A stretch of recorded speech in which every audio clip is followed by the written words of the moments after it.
ਨਾਲ ਡਾਕਟਰ ਹਰਿੰਦਰ ਸਿੰਘ ਜ਼ੀਰਾ ਮੌਜੂਦ ਨੇ। ਸਵਾਗਤ ਹੈ ਤੁਹਾਡਾ ਡਾਕਟਰ ਸਾਹਿਬ। ਬਹੁਤ ਮਿਹਰਬਾਨੀ ਸੁਖਵਿੰਦਰ ਜੀ, ਧੰਨਵਾਦ। ਧੰਨਵਾਦ।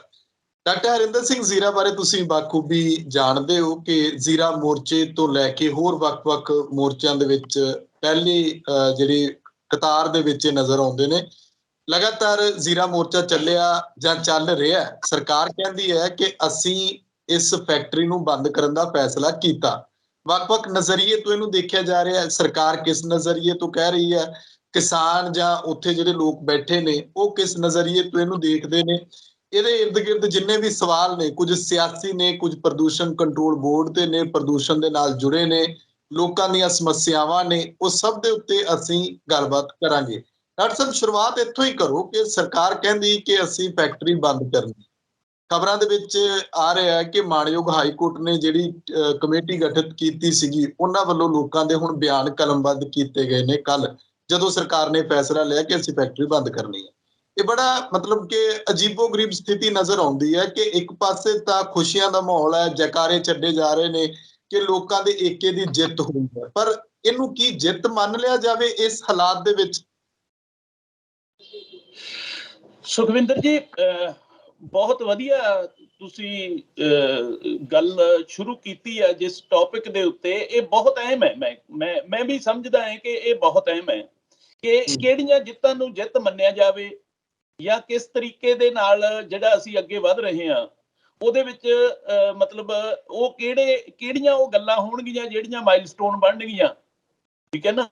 ਸੋ ਇਹਨਾਂ ਦੇ ਉੱਪਰ ਨਾਲੋਂ ਨਾਲ ਝਾਤ ਮਾਰਦੇ ਰਹਿਣਾ ਜਿਹੜਾ ਹੈਗਾ ਉਹ ਬਹੁਤ ਜ਼ਰੂਰੀ ਹੈ। ਨਹੀਂ ਤਾਂ ਅਦਰਵਾਈਜ਼ ਬਾਅਦ ਦੇ ਵਿੱਚ ਅਸੀਂ ਇਤਿਹਾਸ ਦੀਆਂ ਗਲਤੀਆਂ ਦੇ ਰੂਪ ਦੇ ਵਿੱਚ ਉਹਨਾਂ ਚੀਜ਼ਾਂ ਨੂੰ ਦੇਖਦੇ ਰਹਿੰਦੇ ਹਾਂ। ਸੋ ਪਿਛਲਾ ਸਮਾਂ ਜਿਹੜਾ ਜਦੋਂ ਮਤਲਬ ਇਸ ਤਰ੍ਹਾਂ ਦੀ ਫਾਸਟ ਕਮਿਊਨੀਕੇਸ਼ਨ ਨਹੀਂ ਸੀਗੀ, ਸ਼ਾਇਦ ਉਹਨਾਂ ਸਮਿਆਂ ਦੇ ਵਿੱਚ ਅਜਿਹਾ ਕੁਝ ਇਸੇ ਕਰਕੇ ਹੀ ਜ਼ਿਆਦਾ ਵਾਪਰਦਾ ਰਹਿੰਦਾ ਹੋਵੇਗਾ। ਅੱਜ ਦਾ ਜਿਹੜਾ ਹੈਗਾ ਯੁੱਗ ਹੈ, ਅੱਜ ਦੇ ਯੁੱਗ ਦੇ ਵਿੱਚ ਹਰ ਇੱਕ ਗੱਲ ਨੂੰ, ਹਰ ਇੱਕ ਪਹਿਲੂ ਨੂੰ ਤੁਸੀਂ ਸਾਰੇ ਪਾਸਿਆਂ ਤੋਂ ਦੇਖ ਕੇ ਜਾਣ ਵਾਲੇ ਫੈਸਲੇ ਹੈ ਉਹ ਕੁਝ ਇਸ ਤਰ੍ਹਾਂ ਦਾ ਨਜ਼ਰੀਆ ਜ਼ਿੰਮੇਵਾਰ ਲੋਕਾਂ ਦੀ ਵੀ ਇੱਕ ਇਸ ਤਰ੍ਹਾਂ ਦੀ ਸਿਚੁਏਸ਼ਨ ਬਣਾ ਦਿੰਦੇ ਆ ਕਿ ਉਹਨਾਂ ਨੂੰ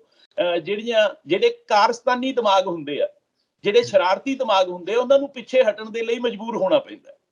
ਸੋ ਮੈਂ ਇਹਦੇ ਵਿੱਚ ਤਾਂ ਪਾਰਟਿਕੂਲਰ ਮੈਂ ਨਹੀਂ ਕਹਿ ਰਿਹਾ ਕਿ ਕਿਸੇ ਨੇ ਕੋਈ ਸ਼ੈਤਾਨੀ ਦਿਮਾਗ ਵਰਤਿਆ ਜਾਂ ਕੋਈ ਵਰਤ ਰਿਹਾ ਹੈ, ਪਰ ਮੈਂ ਇਨ ਜਨਰਲ ਗੱਲ ਕਰ ਰਿਹਾ। ਔਰ ਮੈਂ ਇਹ ਸਮਝਦਾ ਕਿ ਇਸ ਤਰ੍ਹਾਂ ਦੀ ਗੱਲਬਾਤ ਕਰਨੀ ਜਿਹੜੀ ਹੈਗੀ ਉਹ ਬਹੁਤ ਜ਼ਰੂਰੀ ਹੈ ਸਾਡੇ ਵਾਸਤੇ। ਦੇਖੋ ਸੁਖਵਿੰਦਰ ਜੀ, ਜਿਹੜਾ ਦਿੱਲੀ ਦੇ ਅੰਦੋਲਨ ਤੋਂ ਬਾਅਦ ਦੇ ਜਿਹੜੇ ਪੰਜਾਬ ਦੇ ਖਾਸ ਕਰਕੇ ਪੰਜਾਬੀ ਵਰਡ, ਜਿਹੜਾ ਮੈਂ ਇਹ ਕਹਿੰਦਾ ਕਿ ਪੰਜਾਬ ਦੀ ਗੱਲ ਇਕੱਲੇ ਨਾ ਕਰਿਆ ਕਰੀਏ, ਪੂਰੇ ਦੁਨੀਆ ਦੇ ਵਿੱਚ ਬੈਠੇ ਹੋਏ ਪੰਜਾਬੀ ਹੈ ਜਿਹੜੇ, ਉਹ ਇੱਕ ਆਪਣਾ ਉਹਨਾਂ ਦਾ ਇੱਕ ਵੱਖਰੀ ਕਿਸਮ ਦਾ ਨਜ਼ਰੀਆ ਘੜਿਆ ਗਿਆ। ਜਿਹੜਾ ਨਜ਼ਰੀਆ ਸ਼ਾਇਦ ਪਿਛਲੇ ਸਮੇਂ ਦੇ ਵਿੱਚ 4 ਸਾਲ ਪਹਿਲਾਂ ਤੱਕ ਇਹ ਨਹੀਂ ਸੀਗਾ। ਹੈਲਪਲੈਸ ਮਹਿਸੂਸ ਕਰਨਾ, ਵੱਡੇ ਲੋਕਤੰਤਰ ਦੇ ਵਿੱਚ ਇੱਕ ਛੋਟਾ ਜਿਹਾ ਖਿੱਤਾ ਹੋਣ ਦੇ ਨਾਤੇ ਹਰ ਮਤਲਬ ਸੁਹਿਰਦ ਇਨਸਾਨ ਦੇ ਵੀ ਵਿਚਾਰਾਂ ਦੇ ਵਿੱਚ ਇਹ ਗੱਲ ਆਉਂਦੀ ਹੁੰਦੀ ਸੀ ਵੀ ਇੱਥੇ ਮਤਲਬ ਕੋਈ ਸੁਣਵਾਈ ਨਹੀਂ ਹੈ, ਇੱਥੇ ਕੋਈ ਪੁੱਛਦਾ ਨਹੀਂ ਹੈ, ਇੱਥੇ ਇਹ ਆਹ ਚੀਜ਼ ਹੋਣੀ ਚਾਹੀਦੀ ਹੈ ਪਰ ਇਹ ਤਾਂ ਹੋ ਹੀ ਨਹੀਂ ਸਕਦੀ। ਸੋ ਇਸ ਤਰ੍ਹਾਂ ਦੀ ਹੋਣ ਦੀ ਭਾਵਨਾ ਦਿਖਾਉਣ ਵਾਲੇ ਡਾਇਲੋਗ ਜਿਹੜੇ ਆ, ਚਾਹੇ ਉਹ ਛੋਟੀਆਂ ਜਥੇਬੰਦੀਆਂ ਨੂੰ ਦੇਖ ਲਵੋ, ਚਾਹੇ ਆਮ ਪੰਜਾਬੀ ਨੂੰ, ਕਿਸੇ ਨੂੰ ਈਵਨ ਕਿਸੇ ਨੂੰ ਵੀ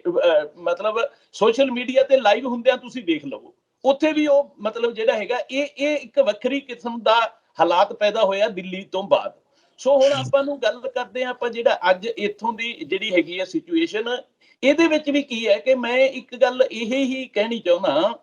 ਕਿ ਚਾਹੇ ਇਹ ਫੈਸਲੇ ਕੋਈ ਆਪਣੀਆਂ ਵੋਟਾਂ ਨੂੰ ਦੇਖ ਕੇ ਕਰ ਰਿਹਾ ਹੋਵੇ, ਚਾਹੇ ਕੋਈ ਆਪਣੀ ਕੁੜੀਕੀ ਦੇ ਵਿੱਚ ਫਸੀ ਹੋਈ ਕੋਈ ਕਿਸੇ ਵੀ ਤਰ੍ਹਾਂ ਦੀ ਅਹੁਦੇਦਾਰੀ, ਅਫੀਸਰੀ ਡਿਊਟੀ, ਚਾਹੇ ਕੁਝ ਵੀ ਹੈ ਜਿਹਨੂੰ ਉਹਨੂੰ ਸੇਵ ਕਰਨ ਵਾਸਤੇ ਕਰ ਰਿਹਾ ਹੋਵੇ, ਮੈਂ ਇਹ ਸਮਝਦਾ ਕਿ ਉਹਨਾਂ ਚੀਜ਼ਾਂ ਦਾ ਦੌਰ ਖਤਮ ਹੋ ਗਿਆ। ਉਹ ਦੌਰ ਜਿਹੜਾ ਸੀਗਾ ਉਹ ਦਿੱਲੀ ਵਾਲੇ ਅੰਦੋਲਨ ਤੋਂ ਪਹਿਲਾਂ ਦੇ ਦੌਰ ਸੀਗੇ। ਅੱਜ ਘੱਟੋ ਘੱਟ ਜਿਹੜਾ ਹੈਗਾ ਜੋ ਪੰਜਾਬ ਦੀ ਅੱਜ ਦੀ ਸਥਿਤੀ ਹੈ, ਜੋ ਪੰਜਾਬੀ ਦੁਨੀਆ ਦੀ ਜਿਹੜੀ ਮਾਨਸਿਕਤਾ ਹੈ ਜਿੱਥੇ ਪਹੁੰਚੀ ਹੋਈ ਹੈ, ਉਹ ਸਾਂਝੇ ਸਰੋਕਾਰਾਂ ਦੇ ਨਾਲ ਮਤਲਬ ਬੜੀ ਵੱਡੀ ਚੇਤਨਤਾ ਦੇ ਨਾਲ ਲੋਕ ਜੁੜਨੇ ਸ਼ੁਰੂ ਹੋ ਗਏ ਔਰ ਧਿਆਨ ਰੱਖਣ ਲੱਗ ਗਏ। ਠੀਕ ਹੈ ਜੀ। ਸੋ ਇਸ ਕਰਕੇ ਬੇਨਤੀ ਇਹ ਹੈ, ਪਹਿਲਾਂ ਤਾਂ ਆਪਾਂ ਬੇਨਤੀ ਕਰ ਸਕਦੇ ਹਾਂ ਜੇ ਤਾਂ ਜੇਕਰ ਕਿਸੇ ਨੇ ਵੀ ਇਸ ਤਰੀਕੇ ਦੀ ਮਾਨਸਿਕਤਾ ਦੇ ਨਾਲ ਇਹ ਫੈਸਲਾ, ਚਾਹੇ ਉਹ ਸੀਐਮ ਸਾਹਿਬ, ਪਹਿਲਾਂ ਤਾਂ ਉਹਨਾਂ ਦਾ ਧੰਨਵਾਦ ਹੈ ਕਿ ਉਹਨਾਂ ਨੇ ਇੱਕ ਐਡੇ ਵੱਡੇ ਭਲਾ ਬੇਸ਼ੱਕ ਦੇਰ ਬਹੁਤ ਕੀਤੀ ਠੀਕ ਹੈ, ਬੜੀ ਤਰ੍ਹਾਂ ਦੇ ਇੱਥੇ ਮਤਲਬ ਜਿਹੜੇ ਹੈਗੇ ਆ ਬੜੇ ਵੱਖਰੀ ਕਿਸਮ ਦੇ ਹਾਲਾਤ ਪੈਦਾ ਹੋਣ ਦੇ ਲੈਵਲ ਤੱਕ ਵੀ ਗੱਲਾਂ ਗਈਆਂ ਨੇ ਕਈ ਵਾਰ, ਠੀਕ ਹੈ। ਪਰ ਫਿਰ ਵੀ ਚਲੋ, ਕਿਉਂਕਿ ਅਜੇ ਵੀ ਨਾ ਰੁਕਦਾ ਤਾਂ ਅੱਗੇ ਤੱਕ ਚਲੇ ਜਾਣੇ ਸੀ। ਜਿਹੜਾ ਨਾ ਮਾਹੌਲ ਉਹ ਨਹੀਂ ਰਹਿ ਗਿਆ ਕਿ ਤੁਸੀਂ ਇਸ ਤਰ੍ਹਾਂ ਨਾਲ, ਜਿਸ ਤਰ੍ਹਾਂ ਕਿ ਆਪਾਂ ਗੱਲ ਕਰੀਏ ਵੀ ਜਿਸ ਤਰ੍ਹਾਂ ਇਹ ਕੱਲ ਦਾ ਜਦੋਂ ਦਾ ਫੈਸਲਾ ਆਇਆ ਹੈ, ਕਈ ਪਾਸਿਆਂ ਤੋਂ ਕਈ ਤਰ੍ਹਾਂ ਦੇ ਐਂਗਲਾਂ ਤੋਂ ਵਿਚਾਰਿਆ ਜਾ ਰਿਹਾ ਹੈ। ਕੋਰਟਾਂ ਦੀ ਇਨਵੋਲਵਮੈਂਟ ਦੇ ਐਂਗਲ ਤੋਂ ਵਿਚਾਰਿਆ ਜਾ ਰਿਹਾ ਹੈ, ਠੀਕ ਹੈ। ਸਰਕਾਰ ਜਿਹੜੀ ਰਾਜਕਰਤਾ ਪਾਰਟੀ ਹੈ ਉਹ ਇਹਨੂੰ ਮਤਲਬ ਇੱਕ ਆਪਣੇ ਅਹਿਮ ਫੈਸਲੇ ਦੇ ਵਜੋਂ ਲਊਗੀ। ਇਸ ਪਾਸਿਓਂ ਵੀ ਵਿਰੋਧੀ ਧਿਰਾਂ ਕਿਸ ਐਂਗਲ ਤੋਂ ਲੈਂਦੀਆਂ ਨੇ, ਕਿਸਾਨ ਜਥੇਬੰਦੀਆਂ ਦੇ ਨਾਲ ਜੁੜੇ ਹੋਏ ਲੋਕ ਹੈ ਜਿਹੜੇ, ਉਹ ਇਹਨੂੰ ਆਪਣੀ ਬੜੀ ਵੱਡੀ ਜਿੱਤ ਦੇ ਤੌਰ ਤੇ ਲੈਣਗੇ। ਕੁਦਰਤੀ ਗੱਲ ਹੈ, ਲੈਣਾ ਵੀ ਚਾਹੀਦਾ, ਠੀਕ ਹੈ। ਸੋ ਪਰ ਮੈਂ ਇਹ ਸਮਝਦਾ ਕਿ ਇਹਨਾਂ ਸਾਰੀਆਂ ਗੱਲਾਂ ਤੋਂ ਪਹਿਲਾਂ ਇਹਨੂੰ ਕਿਸ ਐਂਗਲ ਤੋਂ ਲੈਣਾ ਚਾਹੀਦਾ ਹੈ ਕਿ ਇੱਕ, ਜੇਕਰ ਅਸੀਂ ਪਿਛਲੇ ਲੰਬੇ ਸਮੇਂ ਦੇ ਵਿੱਚ ਹੋਈਆਂ ਕੋਤਾਹੀਆਂ ਦੀ ਵਜ੍ਹਾ ਦੇ ਨਾਲ ਹੋਏ ਨੁਕਸਾਨਾਂ ਦੇ ਪ੍ਰਤੀ ਅੱਜ ਵੀ ਅਗਰ ਸੁਚੇਤ ਹੋ ਗਏ ਆ, ਤਾਂ ਅੱਜ ਤੋਂ ਬਾਅਦ ਦੀ ਜਿਹੜੀ ਸਾਡੀ ਮਾਨਸਿਕਤਾ, ਚਾਹੇ ਕੋਈ ਪ੍ਰਸ਼ਾਸਨਿਕ ਅਧਿਕਾਰੀ ਹੋਣ, ਚਾਹੇ ਕੋਰਟਾਂ ਦੇ ਵਿੱਚ ਬੈਠੇ ਹੋਏ ਸਾਡੇ ਮਾਈ ਲਾਰਡ ਹੋਣ, ਜਾਂ ਫਿਰ ਜਿਹੜੇ ਹੈਗੇ ਆ ਸਰਕਾਰਾਂ ਬਣਾ ਕੇ ਬੈਠੇ ਹੋਏ, ਜਾਂ ਉਹਨਾਂ ਦੇ ਸਾਹਮਣੇ ਪਾਸੇ ਕੁਰਸੀਆਂ ਢਾਹ ਕੇ ਬੈਠਣ ਵਾਲੇ ਜਿਹੜੇ ਉਹਨਾਂ ਦੀ ਨਿਗਰਾਨੀ ਤੇ ਭੇਜੇ ਹੁੰਦੇ ਆ, ਚਾਹੇ ਉਹ ਹੋਣ, ਇਹਨਾਂ ਸਭ ਨੂੰ ਇੱਕ ਗੱਲ ਨੂੰ ਧਿਆਨ ਦੇ ਵਿੱਚ ਰੱਖ ਲੈਣਾ ਚਾਹੀਦਾ ਹੈ ਕਿ ਜੇਕਰ ਤਾਂ ਅਸੀਂ ਜਿਸ ਤਰ੍ਹਾਂ ਦਾ ਵਾਅਦਾ ਤੇ ਦਾਅਵਾ ਕਰਕੇ ਗਏ ਹੋਏ ਨੇ ਜਿਹੜੇ ਲੋਕ, ਜਿਹੜੇ ਅੱਜ ਰਾਜਕਰਤਾ ਸ਼੍ਰੇਣੀ ਜਿਹੜੀ ਆਮ ਆਦਮੀ ਪਾਰਟੀ ਹੈ ਕਿ ਰੰਗਲਾ ਪੰਜਾਬ ਬਣਾਉਣਾ ਹੈ, ਜੇ ਤਾਂ ਉਸੇ ਸਲੋਗਨ ਨੂੰ ਅੱਗੇ ਰੱਖ ਕੇ ਤੇ ਇੱਕ ਬੜੀ ਮਤਲਬ ਜਿਹੜੀ ਹੈਗੀ ਹੈ ਨਿਰਮਲ ਮਾਨਸਿਕਤਾ ਦੇ ਨਾਲ ਜੇ ਤਾਂ ਅੱਗੇ ਵਧਿਆ ਜਾਊਗਾ, ਤਾਂ ਕੋਈ ਇਹਦੇ ਵਿੱਚ ਅੜਿੱਕੇ ਵਾਲੀ ਗੱਲ ਨਹੀਂ ਲੱਗਦੀ,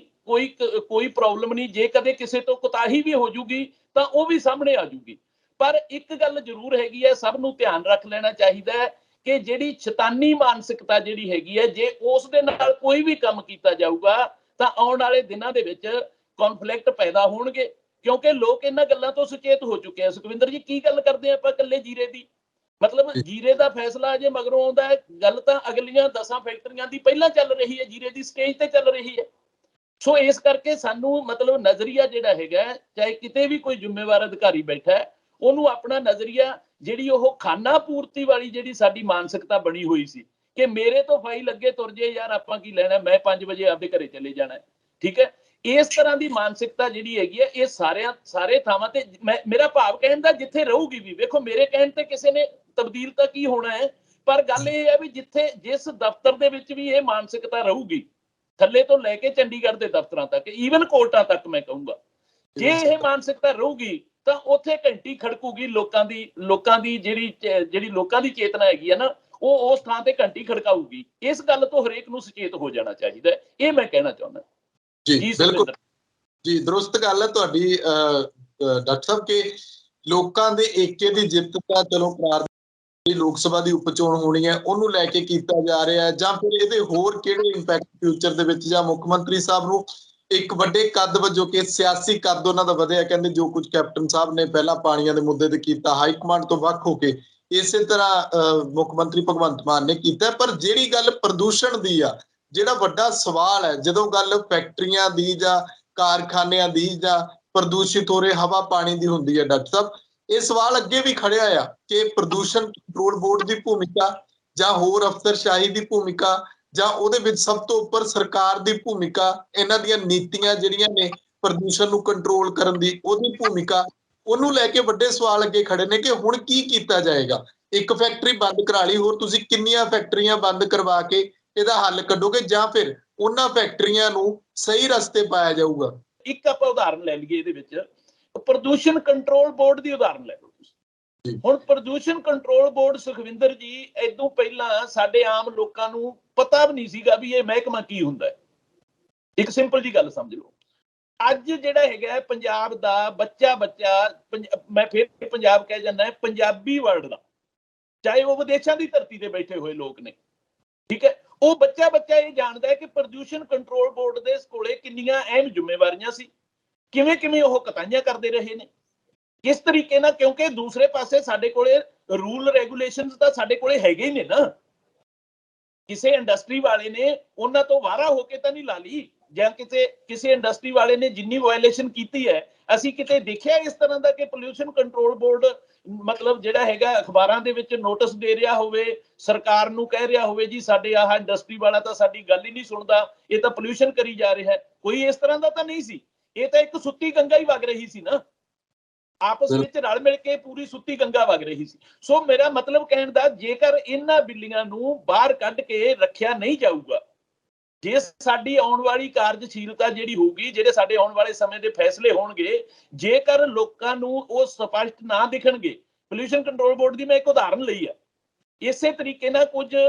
ਕੁਝ ਮਤਲਬ ਇੰਡਸਟਰੀਲਿਸਟ ਇਸ ਤਰ੍ਹਾਂ ਦੇ ਨੇ ਜਿਨ੍ਹਾਂ ਨੇ ਬੜੀਆਂ ਵੱਡੀਆਂ ਮੁੱਛਾਂ ਤਾਂ ਨੂੰ ਕਰ ਕਰਕੇ ਇੱਥੇ ਆਪਣਾ ਪ੍ਰਭਾਵ ਪਾਇਆ ਲੋਕਾਂ ਦੇ ਵਿੱਚ, ਠੀਕ ਹੈ, ਉਹਨਾਂ ਦੇ ਪ੍ਰਤੀ ਨਿਰਣੇ ਲੈਣੇ ਪੈਣਗੇ। ਸੋ ਇਹ ਸਾਰੀਆਂ ਗੱਲਾਂ ਦੇ ਨਿਰਣੇ ਜਿਹੜੇ ਹੋਣਗੇ ਆਉਣ ਵਾਲੇ ਸਮੇਂ ਦੇ, ਜੇਕਰ ਤਾਂ ਉਹ ਜੀਰਾ ਦੇ ਨਿਰਣੇ ਦੀ ਪਿੱਠ ਭੂਮੀ ਨੂੰ ਦੇ ਵਿੱਚ ਰੱਖ ਕੇ, ਇਹਨੂੰ ਰੱਖ ਕੇ ਤੇ ਅੱਗੇ ਵੀ ਇਸ ਦਿਸ਼ਾ ਦੇ ਵਿੱਚ ਵੱਧਦੇ ਜਾਣਗੇ, ਤਾਂ ਮੈਂ ਇਹ ਸਮਝਦਾ ਕਿ ਪੰਜਾਬ ਦੀ ਧਰਤੀ ਤੇ ਕਿਸੇ ਤਰ੍ਹਾਂ ਦੇ ਕੌਨਫਲਿਕਟ ਵੀ ਨਹੀਂ ਪੈਦਾ ਹੋਣਗੇ। ਆ ਜਿਹੜੀ ਧਰਨਿਆਂ ਦੀ ਗੱਲ ਚੱਲ ਰਹੀ ਹੈ ਥਾਂ ਦੇ ਉੱਪਰ, ਇਹ ਵੀ ਇਹਦੇ ਵਿੱਚ ਖੜੋਤ ਆਵੇ, ਇਹ ਖੜੋਤ ਆਊਗੀ, ਲੋਕ ਆਪਣਾ ਕੰਮ ਕਰਨ। ਸਰਕਾਰ ਦੀ ਕਾਰਜਸ਼ੀਲਤਾ ਜਿਹੜੀ ਹੈਗੀ ਹੈ ਉਹ ਹਰ ਰੋਜ਼, ਜਿਵੇਂ ਪਹਿਲਾਂ ਲੋਕ ਪੜ੍ਹਦੇ ਰਹੇ ਨੇ ਅਖਬਾਰਾਂ ਦੇ ਵਿੱਚ, ਅੱਜ ਕੱਲ੍ਹ ਅਖਬਾਰ ਨਹੀਂ ਪੜ੍ਹਨਾ ਪੈਂਦਾ, ਨਾਲੋਂ ਨਾਲ ਫੈਸਲੇ ਆ ਜਾਂਦੇ ਆ, ਲੋਕਾਂ ਨੂੰ ਦਿਖੇ ਕਿ ਹਾਂਜੀ ਆਹ ਹੋ ਰਿਹਾ ਹੈ, ਇਸ ਜਗ੍ਹਾ ਤੇ ਵੀ ਹੋ ਗਿਆ, ਫਲਾਣੀ ਜਗ੍ਹਾ ਤੇ ਪੋਲਿਊਸ਼ਨ ਦੀ ਜਿਹੜੀ ਗੱਲ ਚੱਲ ਰਹੀ ਸੀ, ਆਹ ਦੇਖੋ ਅੱਜ ਨਿਰਣਾ ਆਇਆ ਕਿ ਉੱਥੇ ਵੀ ਸਕੰਜਾ ਕੱਸਿਆ ਗਿਆ। ਸੋ ਇਹ ਜੇਕਰ ਤਾਂ ਇਹ ਸਟੈਪ ਬਾਈ ਸਟੈਪ ਚੱਲੂਗਾ ਤਾਂ ਠੀਕ ਹੈ, ਪਰ ਜੇਕਰ ਇਹ ਮਤਲਬ ਜਿਹੜਾ ਹੈਗਾ ਜਿਵੇਂ ਪਾਸ ਦੇਣ ਵਾਲੀ ਗੱਲ ਕੀਤੀ ਹੈ ਕਿ ਮੰਨ ਲਓ ਉਧਰ ਕੋਰਟ ਦੇ ਵਿੱਚ ਚੱਲ ਰਿਹਾ ਹੈ, ਚਲੋ ਜੀ ਆਪਾਂ ਆਪਣੇ ਤੋਂ ਮਤਲਬ ਲੰਘਾਈਏ, ਆਪਾਂ ਜਲੰਧਰ ਵਾਲਾ ਮੇਲਾ 10 ਦਿਨ ਦੇਖੀਏ ਤੇ ਫਿਰ ਅਗਲਾ ਫਿਰ ਦੇਖ ਲਾਂਗੇ, ਫਿਰ ਇਹ ਪਾਸ ਦੇਣ ਵਾਲਾ ਟਾਈਮ ਲੰਘ ਗਿਆ ਸੁਖਵਿੰਦਰ ਜੀ, ਹੁਣ ਪਾਸ ਨਹੀਂ ਦਿੱਤੇ ਜਾਣੇ, ਹੁਣ ਤਾਂ ਨਿਰਣਾ ਲੈਣਾ ਪਊਗਾ। ਡਾਕਟਰ ਸਾਹਿਬ, ਇਹਦੇ ਵਿੱਚ ਐਨਜੀਟੀ ਦੀ ਭੂਮਿਕਾ ਜਿਹੜੀ ਹੈ ਉਹਦੇ ਉੱਤੇ ਵੀ ਕਈ ਤਰ੍ਹਾਂ ਦੇ ਸਵਾਲ ਖੜੇ ਹੁੰਦੇ ਨੇ, ਉਹਨੂੰ ਕਿਸ ਤਰ੍ਹਾਂ ਦੇਖਦੇ ਹੋ ਕਿ ਹੁਣ ਜ਼ੀਰਾ ਮੋਰਚਾ ਇਸ ਸਭ ਦੇ ਬਾਰੇ ਕੀ ਸੋਚਦਾ? ਜੀ ਐਨਜੀਟੀ ਦੀ ਭੂਮਿਕਾ ਦੇਖੋ, ਭੂਮਿਕਾ ਸੁਖਵਿੰਦਰ ਜੀ ਦੋ ਤਰ੍ਹਾਂ ਨਾਲ ਹੁੰਦੀ ਹੈ। ਇੱਕ ਤਾਂ ਜਦੋਂ ਅਸੀਂ ਮੋਰਚੇ ਦੇ ਵਿੱਚ ਬੈਠੇ ਹੁੰਦੇ ਆ, ਅਸੀਂ ਮਤਲਬ ਉੱਥੇ ਤਾਂ ਦੇਖੋ ਉਹ ਬੜਾ ਇੱਕ ਇਮੋਸ਼ਨਲ ਈਵੈਂਟ ਹੁੰਦਾ, ਉਹ ਮਤਲਬ ਉੱਥੇ ਕਈ ਵਾਰੀ ਹੋ ਸਕਦਾ ਕਿਤੇ ਸਾਡੇ ਤੋਂ ਵੀ ਅਸੀਂ ਵੀ ਇਸ ਤਰ੍ਹਾਂ ਦੀ ਕੋਈ ਗੱਲ ਕੀਤੀ ਹੋਵੇ ਕਿ ਜੀ ਐਨਜੀਟੀ ਨੇ ਵੀ ਏਦਾਂ ਕਰਤਾ, ਪਰ ਉਹਦੇ 'ਚ ਕਈ ਚੀਜ਼ਾਂ ਕਲੀਅਰ ਕਰਨ ਵਾਲੀਆਂ ਸੀਗੀਆਂ। ਇੱਕ ਤਾਂ ਸਾਨੂੰ ਇਹ ਨਹੀਂ ਪਤਾ ਸੀ ਕਿ ਜਿਹੜੀ ਐਨਜੀਟੀ ਦੀ ਜਿਹੜੀ ਟੀਮ ਸਾਡੇ ਕੋਲੇ ਆਈ ਸੀ, ਉਹ ਅਸਲ 'ਚ ਐਨਜੀਟੀ ਨੇ ਸਾਡੇ ਇਸ ਮੁੱਦੇ ਵਾਸਤੇ ਅਜੇ ਅਪੁਆਇੰਟ ਹੀ ਨਹੀਂ ਕੀਤੀ ਸੀ। ਇੱਕ ਤਾਂ ਉਹ ਗੱਲ ਕਲੀਅਰ ਹੋਈ ਬਾਅਦ ਦੇ ਵਿੱਚ, ਜਿਹੜੀ ਐਨਜੀਟੀ ਦੀ ਦਾ ਸਹਾਰਾ ਲੈਣਾ ਚਾਹਿਆ, ਪ੍ਰਸ਼ਾਸਨ ਨੇ ਵੀ ਲੈਣਾ ਚਾਹਿਆ, ਸਰਕਾਰ ਨੇ ਵੀ ਲੈਣਾ ਚਾਹਿਆ, ਔਰ ਉਹ ਕਿਸੇ ਨਾ ਕਿਸੇ ਤਰੀਕੇ ਨਾਲ ਕੋਰਟ ਨੂੰ ਵੀ ਗੁੰਮਰਾਹਕੁੰਨ ਐਵੀਡੈਂਸਸ ਉਸ ਦੇ ਥੋੜੇ ਬਹੁਤੇ ਕ੍ਰੀਏਟ ਹੋ ਗਏ, ਚਲੋ ਕਲੀਅਰ ਤਾਂ ਹੋ ਜਾਣਗੇ, ਪਰ ਉਹ ਅਸਲ ਦੇ ਵਿੱਚ ਕੀ ਸੀਗਾ ਕਿ ਉਹ ਕਿਸੇ ਹੋਰ ਅਸਾਈਨਮੈਂਟ ਦੇ ਉੱਤੇ ਕੰਮ ਕਰ ਰਹੀ ਇੱਕ ਐਨਜੀਟੀ ਦੀ ਟੀਮ ਸੀ, ਜਿਹੜੀ ਬੁੱਢਾ ਦਰਿਆ ਦੇ ਉੱਪਰ ਕੰਮ ਕਰਨ ਵਾਸਤੇ ਜਸਟਿਸ ਜਸਵੀਰ ਸਿੰਘ ਦੀ ਇਨਵੋਲਵਮੈਂਟ ਸੀ ਉਹਦੇ ਵਿੱਚ, ਔਰ ਉਹਨਾਂ ਨੇ ਇੱਕ ਸੂਮੋਟੋ ਲੈ ਲਿਆ ਸੰਤ ਬਲਵੀਰ ਸਿੰਘ ਸੀਚੇਵਾਲ ਦੇ ਕਹਿਣ ਤੇ ਕਿ ਜੀਰੇ ਦਾ ਮਸਲਾ ਵੀ ਜਿਹੜਾ ਹੈਗਾ, ਚਲੋ ਜੀ ਆਪਾਂ ਨਾਲ, ਜਿੱਦਾਂ ਆਪਾਂ ਕਹਿ ਦਿੰਦੇ ਆ ਵੀ ਚਲੋ ਤੁਰੇ ਜਾਂਦੇ ਆਪਾਂ ਇਹ ਵੀ ਕਰਦੇ ਜਾਈਏ। ਸੋ ਇਹੀ ਤਾਂ ਗੱਲ ਹੈ, ਇਹੀ ਤਾਂ ਇਹ ਗੱਲ ਵੀ ਆਪਣੀ ਉਸ ਨਾਲ ਜੁੜ ਗਈ ਹੈ, ਤੁਹਾਡੀ ਹੋਣ ਵਾਲੀ ਗੱਲ ਵੀ, ਕਿ ਜੇਕਰ ਅਸੀਂ ਇਸ ਤਰ੍ਹਾਂ ਦੀਆਂ ਭਾਵਨਾ ਦੇ ਨਾਲ, ਹੁਣ ਸੰਤ ਬਲਵੀਰ ਸਿੰਘ ਸੀਚੇਵਾਲ ਜਿਹੜੇ ਸੀਗੇ ਇੱਕ ਰਾਜ ਸਭਾ ਦੇ ਮੈਂਬਰ ਸੀ, ਠੀਕ ਹੈ, ਚਲੋ ਜੇ ਉਹਨਾਂ ਨੇ ਹਲਕੇ ਦੇ ਵਿੱਚ ਲੈ ਵੀ ਲਿਆ ਸੀ ਉਦੋਂ, ਤਾਂ ਉਸ ਤੋਂ ਬਾਅਦ ਉਹਨਾਂ ਨੂੰ ਵੀ ਪਤਾ ਹੈ ਕਿ ਐਨਜੀਟੀ ਦੇ ਵਿੱਚ ਕੇਸ ਪਾਇਆ ਹੋਇਆ ਪੀਏਸੀ ਨੇ, ਉਹਦੀ ਇੱਕ ਅਲੱਗ ਤੌਰ ਤੇ ਪ੍ਰੋਸੀਡਿੰਗ ਚੱਲ ਰਹੀ ਹੈ, ਉਹ ਅਜੇ ਉਹਦੀ ਅੱਗੇ ਡੇਟ ਆਉਣੀ ਹੈ। ਸੋ ਉਹਨਾਂ ਨੂੰ, ਉਹ ਤਾਂ ਐਨਜੀਟੀ ਦੇ ਨਾਲ ਬਹੁਤ ਪੁਰਾਣੇ ਜੁੜੇ ਹੋਏ ਨੇ ਸੰਤ ਸੀਚੇਵਾਲ, ਫਿਰ ਕਿਤੇ ਨਾ ਕਿਤੇ ਇਹ ਮਾਨਸਿਕਤਾ ਕਲੀਅਰ ਨਹੀਂ ਸੀਗੀ ਨਾ। ਜਦੋਂ ਇੱਥੇ ਇਸ ਗੱਲ ਦਾ ਇੰਨਾ ਵੱਡਾ ਰੌਲਾ ਪੈਣਾ ਸ਼ੁਰੂ ਹੋਇਆ ਸੀ ਕਿ ਐਨਜੀਟੀ ਦਾ ਰੋਲ ਜਿਹੜਾ ਹੈਗਾ, ਐਨਜੀਟੀ ਇੱਕ ਅੱਛਾ ਅਦਾਰਾ ਹੈ ਜੀ, ਉਹਦੀ ਕ੍ਰੈਡੀਬਿਲਿਟੀ ਦਾਅ ਤੇ ਲੱਗ ਗਈ ਪੂਰੀ ਦੁਨੀਆ ਦੇ ਵਿੱਚ ਕਿ ਐਨਜੀਟੀ ਨੇ ਵੀ ਕਲੀਨ ਚਿੱਟਾਂ ਦੇਤੀਆਂ ਜੀ। ਵੇਖੋ ਅੰਦੋਲਨਾਂ ਦੇ ਵਿੱਚੋਂ ਤਾਂ ਫਿਰ ਇਸੇ ਤਰ੍ਹਾਂ ਦੇ ਇੰਪ੍ਰੈਸ਼ਨ ਹੀ ਜਾਂਦੇ ਆ ਨਾ ਜੀ ਜਦੋਂ ਕੋਈ ਹੋਏਗਾ। ਸੋ ਉੱਥੇ ਉਹ ਬਚਾਉਣੀ ਕਿਹਨੂੰ ਚਾਹੀਦੀ ਸੀ, ਉੱਥੇ ਸਹੀ ਪਿਕਚਰ ਕਿਹਨੂੰ ਕਲੀਅਰ ਕਰਨੀ ਚਾਹੀਦੀ ਸੀ, ਉਹ ਬਲਕਿ ਉਹ ਵੀ ਸਗੋਂ ਅਸੀਂ ਕੀਤੀ ਆ, ਮੋਰਚੇ ਨੇ ਕੀਤੀ ਆ, ਮੋਰਚੇ ਦੇ ਨਾਲ ਜੁੜੀ ਹੋਈ ਪੀਏਸੀ ਨੇ ਕੀਤੀ ਆ ਕਿ ਭਾਈ ਉਹ ਤਾਂ ਇੱਕ ਅਲੱਗ ਕੇਸ ਹੈ, ਕੇਸ ਅਜੇ ਲੱਗਿਆ ਹੋਇਆ ਐਨਜੀਟੀ ਦੇ ਕੋਲੇ, ਉਹਦੀ ਇੱਕ ਆਪਣੀ ਉਹਨਾਂ ਦਾ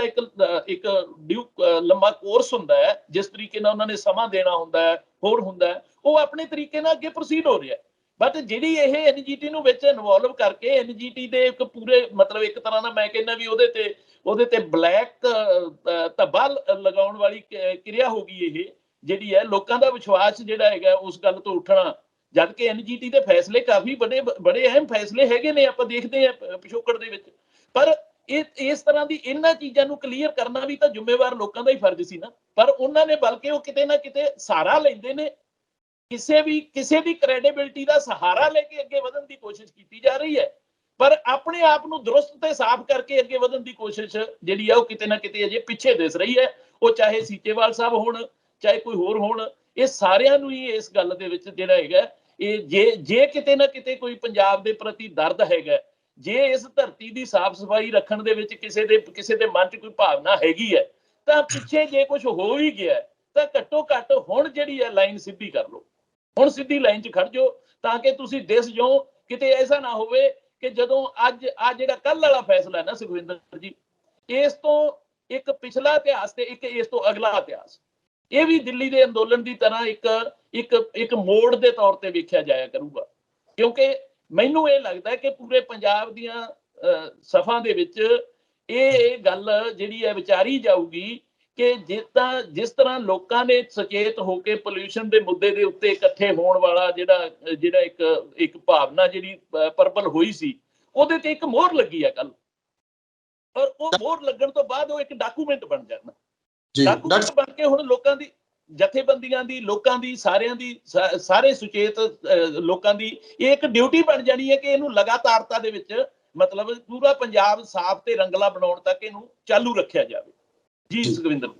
ਜੀ, ਕਿਸਾਨੀ ਅੰਦੋਲਨ ਦਾ ਜ਼ਿਕਰ ਕੀਤਾ, ਉਹਦੇ ਖਤਮ ਹੋਣ ਦੇ ਬਾਵਜੂਦ ਵੀ ਭਾਵੇਂ ਉਹ ਕਹਿੰਦੇ ਕਿ ਮੁਲਤਵੀ ਕੀਤਾ ਜਾਂ ਜਿਵੇਂ ਵੀ ਕੀਤਾ, ਉਦੋਂ ਵੀ ਇਸ ਤਰ੍ਹਾਂ ਦੇ ਜਕਾਰੇ ਛੱਡੇ ਗਏ, ਖੁਸ਼ੀਆਂ ਮਨਾਈਆਂ ਗਈਆਂ, ਪਰ ਉਹ ਜਿਹੜੇ ਕੇਂਦਰ ਦੇ ਨਾਲ MSP ਜਾਂ ਹੋਰ ਕਿਸਾਨੀ ਮਸਲੇ ਨੇ ਉਹ ਉਵੇਂ ਦੇ ਉਵੇਂ ਬਰਕਰਾਰ ਨੇ। ਹਾਲਾਂਕਿ ਪੰਜਾਬ ਸਰਕਾਰ ਹੁਣ ਖੇਤੀ ਨੀਤੀ ਬਾਰੇ ਗੱਲ ਕਰ ਰਹੀ ਹੈ। ਜੇ ਅਸੀਂ ਕਿਸਾਨੀ ਮੋਰਚੇ ਦੇ ਨਾਲ ਇਹਨੂੰ ਦੇਖੀਏ ਕਿ ਜ਼ੀਰੇ ਵਾਲਾ ਮੋਰਚਾ ਆ, ਉਹਦੇ 'ਚ ਵੀ ਉਹ ਸਵਾਲ ਉਵੇਂ ਹੀ ਖੜੇ ਨੇ ਕਿ ਠੀਕ ਹੈ, ਤੁਸੀਂ ਇੱਕ ਪਾਸੇ ਜਿੱਤ ਦੀ ਖੁਸ਼ੀ ਮਨਾ ਰਹੇ ਹੋ, ਪਰ ਪ੍ਰਦੂਸ਼ਣ ਨੂੰ ਲੈ ਕੇ, ਪ੍ਰਦੂਸ਼ਣ ਸੰਬੰਧੀ ਨੀਤੀਆਂ ਨੂੰ ਲੈ ਕੇ, ਜਾਂ ਪ੍ਰਦੂਸ਼ਣ ਸੰਬੰਧੀ ਹੋਰ ਮਸਲਿਆਂ ਨੂੰ ਲੈ ਕੇ, ਜਾਂ ਫਿਰ ਜਿਹੜਾ ਜ਼ੀਰੇ ਵਾਲਾ ਮੋਰਚਾ ਜਿਸ ਮਸਲੇ ਨੂੰ ਲੈ ਕੇ ਲੱਗਿਆ ਕਿ ਸਿਰਫ ਫੈਕਟਰੀ ਬੰਦ ਕਰਨ ਤੱਕ ਸੀਮਤ ਕੀਤਾ ਜਾਵੇ, ਜਾਂ ਫਿਰ ਜੇ ਉਹਨੇ ਮਾਣਯੋਗ ਹਾਈ ਕੋਰਟ ਦੇ ਪਾਲੇ ਵਿੱਚ ਗੇਮ ਜਾਂਦੀ ਹੈ, ਜਾਂ ਉੱਥੋਂ ਕੋਈ 6 ਮਹੀਨੇ ਸਾਲ ਨੂੰ ਕੋਈ ਇਹੋ ਜਿਹਾ ਫੈਸਲਾ ਆਉਂਦਾ ਕਿ ਫੈਕਟਰੀ ਫੇਰ ਦੁਬਾਰਾ ਚੱਲੇਗੀ ਜਾਂ ਕੋਈ ਨਿਯਮ ਕਾਨੂੰਨ ਘੜ ਦਿੱਤੇ ਜਾਣਗੇ, ਉਹਦੇ ਮੁਤਾਬਕ ਚੱਲੇਗੀ। ਕੀ ਇਹ ਸਾਰੇ ਕੁਝ ਨੂੰ ਧਿਆਨ ਦੇ ਵਿੱਚ ਨਹੀਂ ਰੱਖਣਾ ਚਾਹੀਦਾ ਜ਼ੀਰਾ ਮੋਰਚੇ ਨੂੰ, ਜਾਂ ਉਹਨਾਂ ਲੋਕਾਂ ਨੂੰ ਜਿਹੜੇ ਕਹਿੰਦੇ ਨੇ ਕਿ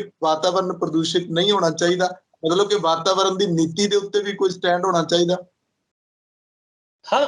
ਬਿਲਕੁਲ ਜੀ ਸੁਖਵਿੰਦਰ, ਇਹਦੇ ਵਿੱਚ ਕੋਈ ਸ਼ੱਕ ਨਹੀਂ ਕਿ ਬਹੁਤ ਸਾਰੀਆਂ ਗੱਲਾਂ ਐਸੀਆਂ ਹੁੰਦੀਆਂ ਵੀ ਨੇ, ਜਿੱਦਾਂ ਹੁਣ ਦਿੱਲੀ ਅੰਦੋਲਨ ਦੇ ਨਾਲ ਤੁਸੀਂ ਆਪਾਂ MSP ਦੀ ਅਕਸਰ ਗੱਲ ਕਰਦੇ ਹਾਂ।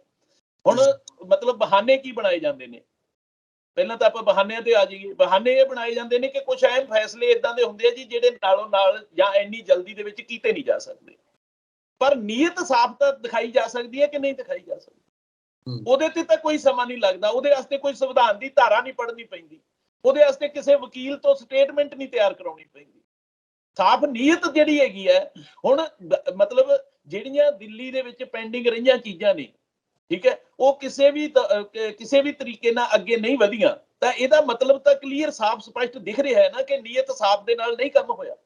ਸੋ ਇਸੇ ਤਰ੍ਹਾਂ ਜੀਰੇ ਦੇ ਮੋਰਚੇ ਨੂੰ ਜੋੜ ਲਾਂਗੇ ਆਪਾਂ। ਹੁਣ ਦੂਸਰਾ ਪੱਖ, ਇੱਕ ਚੀਜ਼ ਹੋਰ ਜਿਹੜੀ ਹੈਗੀ ਆ, ਉਹ ਇਹ ਹੈ ਕਿ ਇਹ ਅਗਰ ਇਹ ਕੁਝ ਹੋ ਰਿਹਾ ਹੈ ਸੁਖਵਿੰਦਰ, ਇਹ ਦੇਖਣ ਵਾਲੀ ਚੀਜ਼ ਹੈ ਕਿ ਅਗਰ ਇਸ ਤਰੀਕੇ ਦਾ ਕੁਝ ਹੋ ਰਿਹਾ ਹੈ ਤਾਂ ਇਹ ਅਜਿਹੀ ਮਾਨਸਿਕਤਾ ਦੇ ਨਾਲ ਕਰਨ ਵਾਲੇ, ਇਸ ਤਰ੍ਹਾਂ ਦੇ ਐਕਟ ਕਰਨ ਵਾਲੇ ਲੋਕਾਂ ਦੇ ਦਿਮਾਗ 'ਚ ਕਿਤੇ ਨਾ ਕਿਤੇ ਇਹ ਗੱਲ ਹੀ ਹੋਏਗੀ ਨਾ ਕਿ ਇੱਕ ਵਾਰੀ ਲੋਕ ਉਠਾ ਦਿਓ ਯਾਰ, ਧਰਨਾ ਉੱਠ ਖੜੇ, ਇਹੀ ਹੋ ਸਕਦੀ ਹੈ ਨਾ। ਅੱਛਾ, ਅਗਰ ਇਹ ਮਾਨਸਿਕਤਾ ਹੈ ਤਾਂ ਫਿਰ ਭਾਈ ਉਹਨਾਂ ਨੂੰ ਵੀ ਇਹ ਸਮਝ ਲੈਣਾ ਚਾਹੀਦਾ ਹੈ ਕਿ ਪਿਛਲੇ ਸਮਿਆਂ ਦੇ ਵਿੱਚ ਹੋ ਸਕਦਾ ਹੈ ਕਿ ਜਦੋਂ ਇੱਕ ਵਾਰੀ ਲੋਕ ਇਸ ਤਰੀਕੇ ਨਾਲ ਉਠਾ ਦਿੱਤੇ ਜਾਂਦੇ ਸੀ, ਘਰੋਂ ਘਰੀ ਘੱਲ ਦਿੱਤੇ ਜਾਂਦੇ ਸੀ, ਤਾਂ ਹੋ ਸਕਦਾ ਦੁਬਾਰਾ ਲੋਕਾਂ ਦੇ ਇਕੱਠੇ ਕੁੱਠੇ ਹੋਣ ਦੇ ਵਿੱਚ ਭਾਈ ਸਮਾਂ ਲੱਗ ਜਾਂਦਾ ਹੋਵੇ।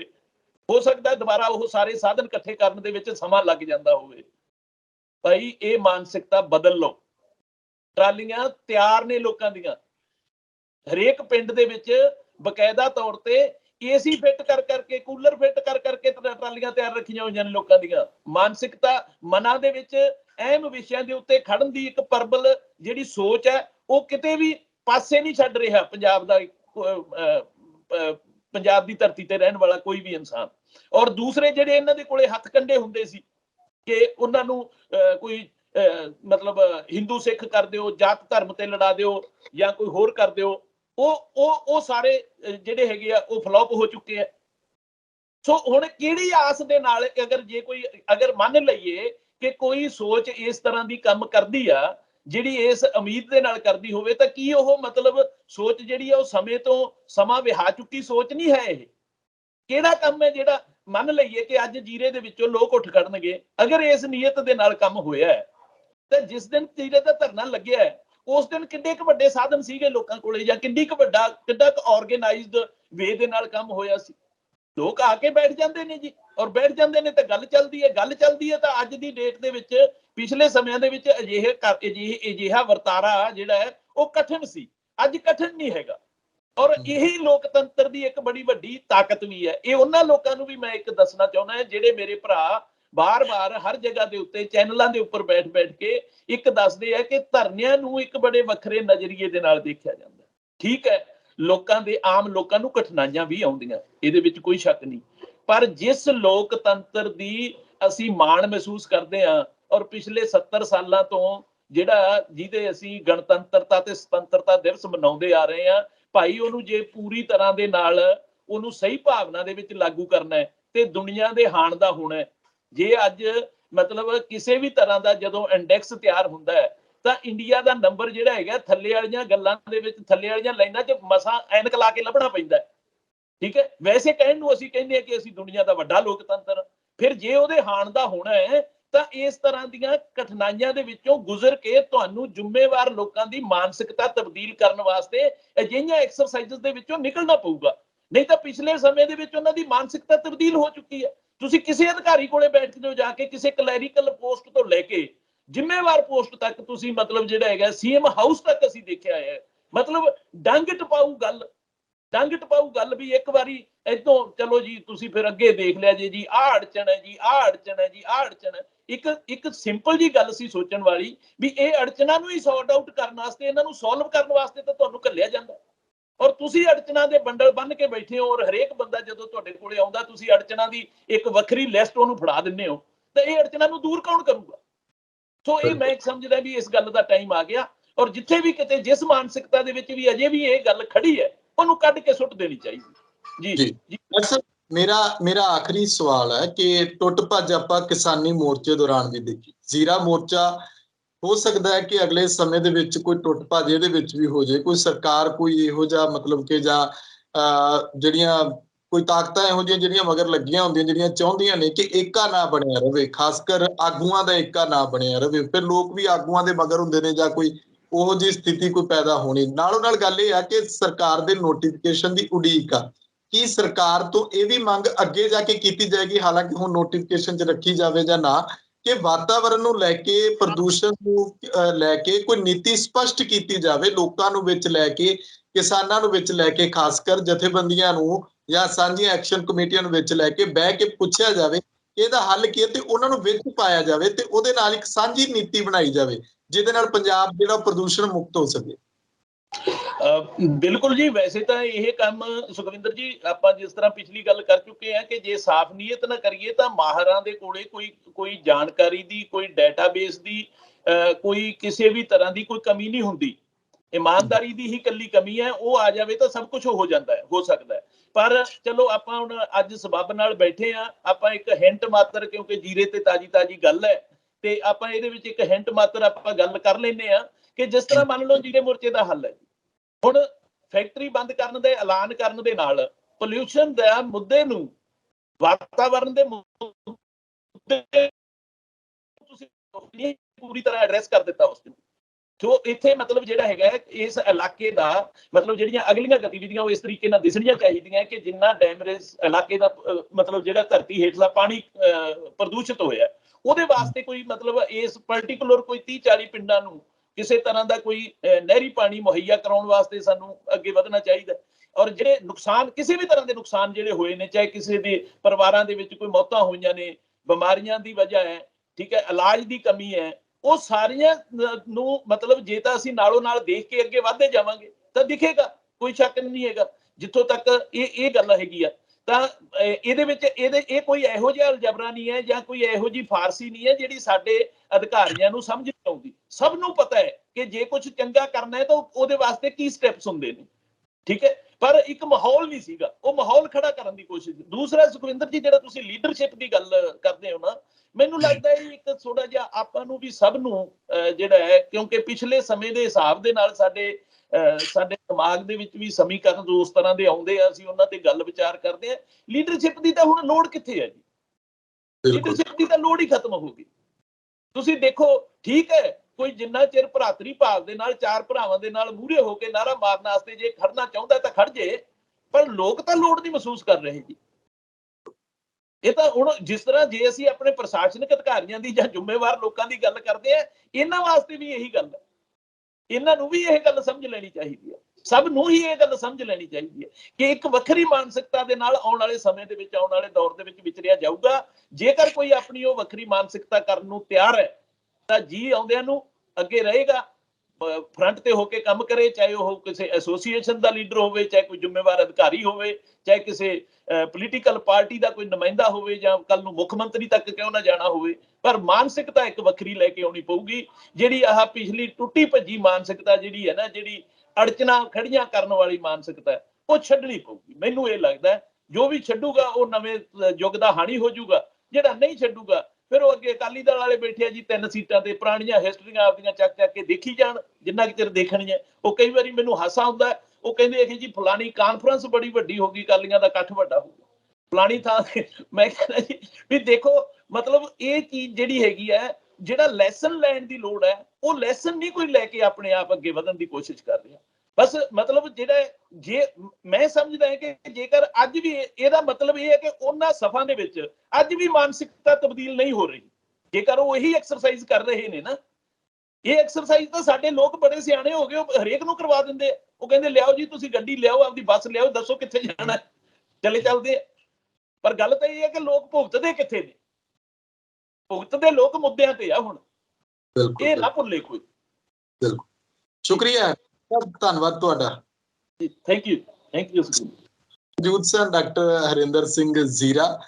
ਬਾਕੀ ਮੁੱਖ ਦੀ ਗੱਲ ਇਹੀ ਕਹਿ ਸਕਦੇ ਹਾਂ ਕਿ ਲੋਕ ਜਾਗਰੂਕ ਹੋ ਰਹੇ ਨੇ। ਲੋਕਾਂ ਨੇ ਕਿਸਾਨੀ ਮੋਰਚੇ ਤੋਂ ਬੜਾ ਕੁਝ ਸਿੱਖਿਆ, ਲੋਕ ਜ਼ੀਰੇ ਮੋਰਚੇ ਤੋਂ ਵੀ ਸਿੱਖ ਰਹੇ ਨੇ, ਲੋਕਾਂ ਨੇ ਲਤੀਫਪੁਰੇ ਜਿਹੜੇ ਬੈਠੇ ਨੇ ਉਹਨਾਂ ਨੂੰ ਦੇਖ ਕੇ ਵੀ ਬੜਾ ਕੁਝ ਸੋਚਿਆ, ਸਮਝਿਆ ਤੇ ਸਿੱਖਿਆ ਆ ਕਿ ਸਰਕਾਰਾਂ ਕਿਸ ਢੰਗ ਦੇ ਨਾਲ ਚੱਲਦੀਆਂ ਨੇ ਤੇ ਲੋਕਾਂ ਨੂੰ ਕਿਵੇਂ ਆਪਣੇ ਵਿੱਚੋਂ ਆਪਣੇ ਆਗੂਆਂ ਨੂੰ ਜਾਂ ਆਪ ਆਗੂ ਹੋ ਕੇ ਵਾਗਡੋਰ ਸੰਭਾਲਣੀ ਪੈਣੀ। ਵਿਚਾਰ ਕਮੈਂਟ ਜ਼ਰੂਰ ਕਰਿਓ। ਤਖ਼ਤ ਪੰਜਾਬ ਨੂੰ ਸਬਸਕ੍ਰਾਈਬ ਕਰੋ, ਫੇਸਬੁੱਕ ਤੇ ਫੋਲੋ ਕਰੋ। ਮੈਨੂੰ ਇਜਾਜ਼ਤ ਦਿਓ, ਧੰਨਵਾਦ।